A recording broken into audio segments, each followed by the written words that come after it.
드디어 다리우스 1세 이제 일단 크세노파네스로 이제 넘어오는 페르시아 대략 마이너스 6, 5 요 중간 정도 마이너스 499년 이것도 외우기 쉬워져서 그냥 외워진 거지 제가 뭐 그리고 지금 도서관에서 보기도 했고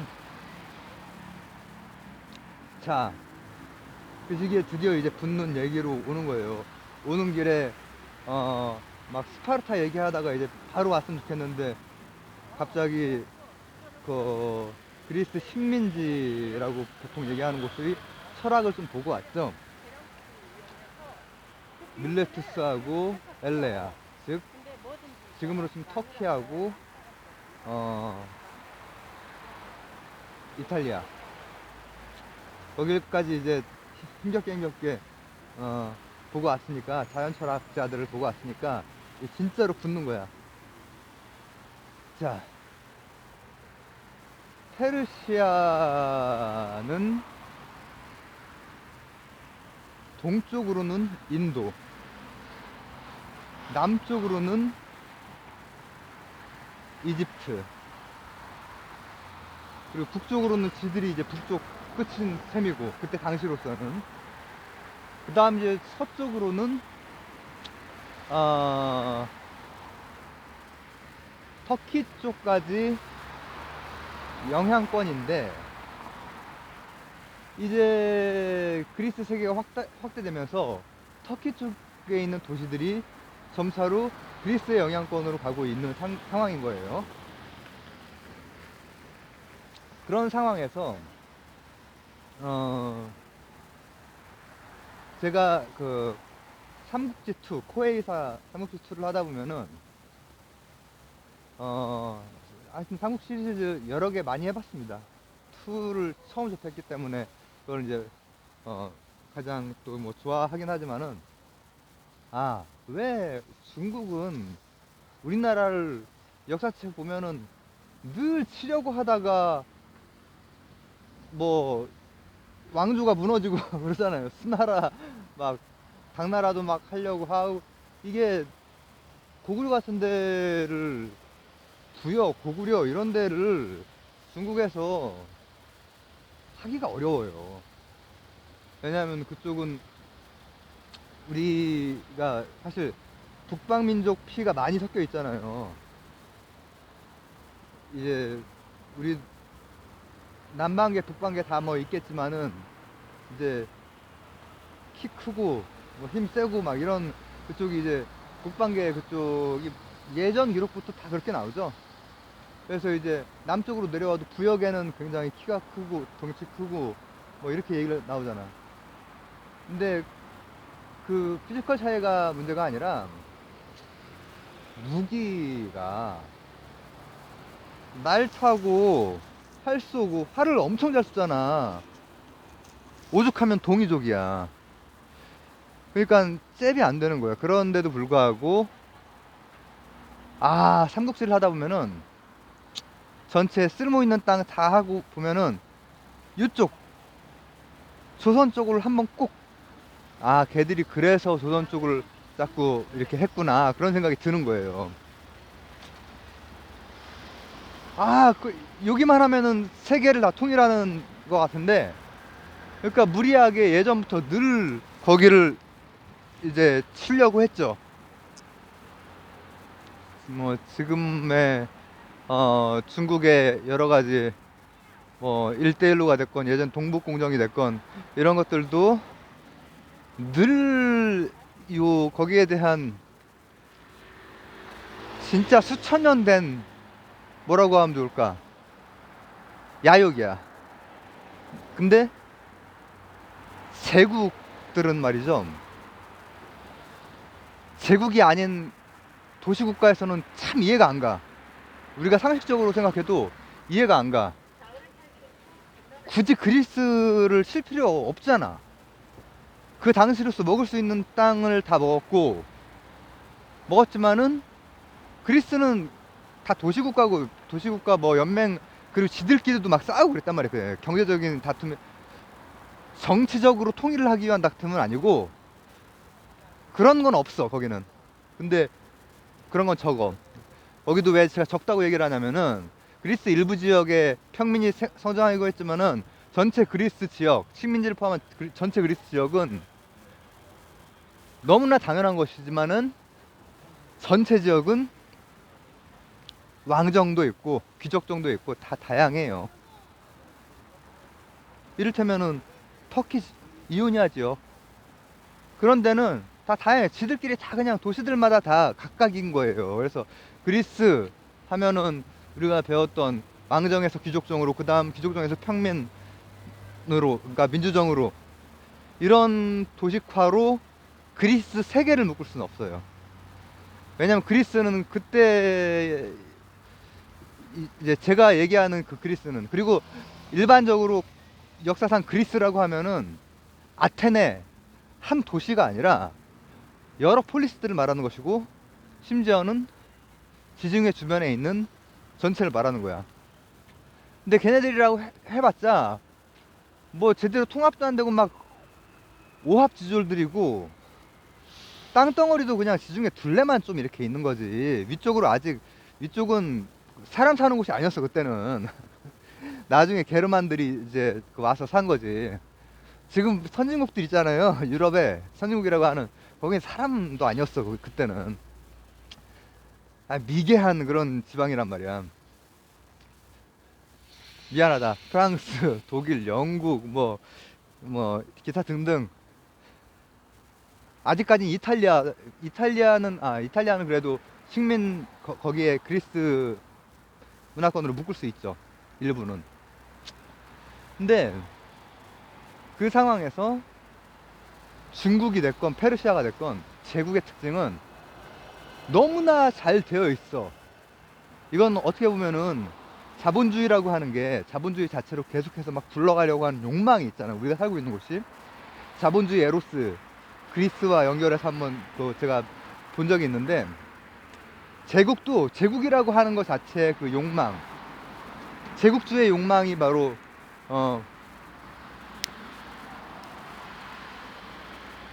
세계대전을 만들어낸 거 아니에요. 끝이 없어. 끝이. 이 욕망이라고 하는 것은 욕망이 욕망을 재생산해내고 확대 재생산해내기 때문에 반드시 조선까지 먹어야 되는 것이고 반드시 그리스 세계까지 손에 넣어야 되는 그런. 근데 그리스 쪽에서는 이해가 안 가는 거고 조선 쪽에서는 웃기는 소리지.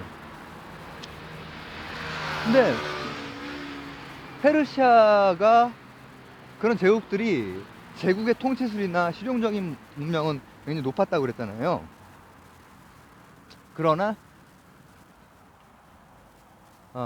실물적인 거랑 뭐랑 같이 가는 게 좋냐, 이 생각 사유와 같이 갈 때 이제 그게 진짜야. 뭐 문명이랑 문화랑 그 차이 뭐 그게 구별 뭐 그렇게 구별하기는 좀 그렇지만은 그리스는 문화가 있었다고. 그 정도 되면 그 정도 시기 되면 제가 그래서 중간에 나중에 정리해도 될 거를 그래도 몇몇 이과 컨텐츠 비슷한 거를 좀 한 게 자연철학자들도 보고 했던 것이 이미 거기는 마이너스 499년 그 이전부터 문화가 엄청난 사유가 그렇게 된 거야. 바로 직전에 봤던 헤라클레이토스, 파르메니데스 등등 해서 헤라클레이토스가 바로 밀레투스, 파르메니데스가 바로 엘레아, 그러니까 터키와 이탈리아. 자, 그러나 제국의 욕망을 막을 수는 없지. 제국의 욕망을. 근데 이게 재밌는 것은 뭐냐면은 여러분 이제 그리스와 이제 페르시아가 붙는데 그럼 이제 아테네나 스파르타 얘기할 것 같죠? 아니에요. 첫 시작은 제가 밀레투스 학파를 한 2번은 다룬 것 같네. 지금 이 시리즈에서만. 다른데 철학 시리즈나 과학 시리즈에서도 비중 있게 늘 다뤄왔고, 여기다 링크를 걸던가 할게요. 바로 페르시아와 그리스의 첫 만남은 밀레투스예요. 딴 데가 아니라. 밀레투스면 어디야? 페르시아랑 같은 땅에 있는 곳 아니야. 거기가 원래 그 오리엔트 문명이었지만은, 오리엔트 문명 내에서도 도시들이 뭐 여러 개 있을 거 아니야. 아주 오래된 페니키아부터 해서 밀레투스 같은 데도 있고. 근데 페니키아는 묘하게도 페르시아 쪽에 섭니다. 그리스의 문자를 전파해주고 무역을 알려주고 문화를 전파해줬던 페르시아는 그리스 쪽에 쓰는 게 아니라, 왜냐면 그쪽은 이게 뭐랑 비슷하냐면은,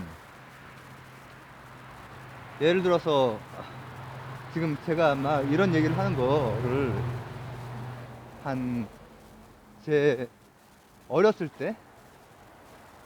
때부터 해서 한 고2 때까지의 친구들이 이걸 듣는다 그러면은 놀고 있네 그럴 거예요.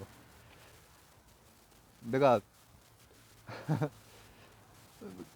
초등학교, 중학교 친구나 뭐 고등학교 한 2학년 때까지의 친구들이 들으면 쓰는 뭐 이런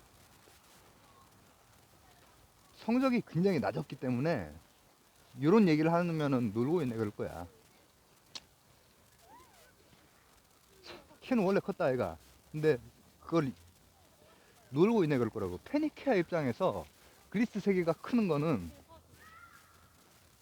이거에 대한 것은 이제 그 뭐 역사책에는 그냥 그렇게만 나와 있죠. 페니키아는 페르시아의 해군력을 담당했다. 뭐 이집트는 뭐를 담당했고 페르시아는 뭘 담당.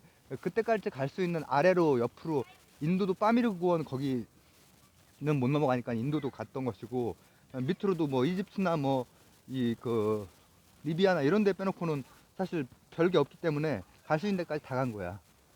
근데 페니키아는 오래 전부터 굉장히 뛰어난 문명은 가지고 있었잖아요. 그래서 저 오리엔트에 속하면서. 근데 거기는 묘하게 페르시아 쪽에, 왜냐면 페르시아적인 질서, 오리엔트적인 질서가 너무나 오래되어 있어. 근데 그리스는 그동안에 엄청 많이 큰 거야. 그걸 몰랐던 거지. 같은 땅에 있는 도시지만은 어, 페니키아는 페르시아 쪽에 서고, 이오니아 그 식민지라고 할 수 있는 그 식민지들은 그리스 쪽에 서는 거야. 그리스 입장에서는, 야, 그래, 니들이 뭐 제도 정비도 잘했고 통치도 잘하고 제국주의라기보다는 제국도 잘 통치하고 실용적인 거 많이 발달했고, 어? 직각도 잘 세우고 식량도 잘하고, 하지만 우리는 직각 자체를 세울 수 있고 도형 자체를 사유할 수 있고 세상의 아르케를, 원지를 탐구하는 그런 수준이거든.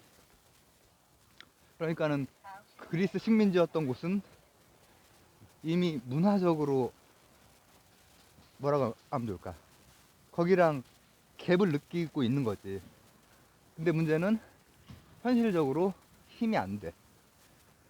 내가 왜 계속 제국주의라고 그러냐. 이 제국 같은 그런 형태로 정치적 통일체를 이루거나 그래 본 경험도 없고 그럴 필요도 없고, 자유롭게 무역하고 왕권도 신권도 없고, 그런 과정에서 무역을 통해서 부가 축적되고 다양한 사상들이 서로 만나고, 그러면서 밀레투스에서 첫 자연 철학자 탈레스라든지 이런 사람들이 나오는 거야. 그리고 헤라클레이토스라는 어마어마한 그 서양 철학의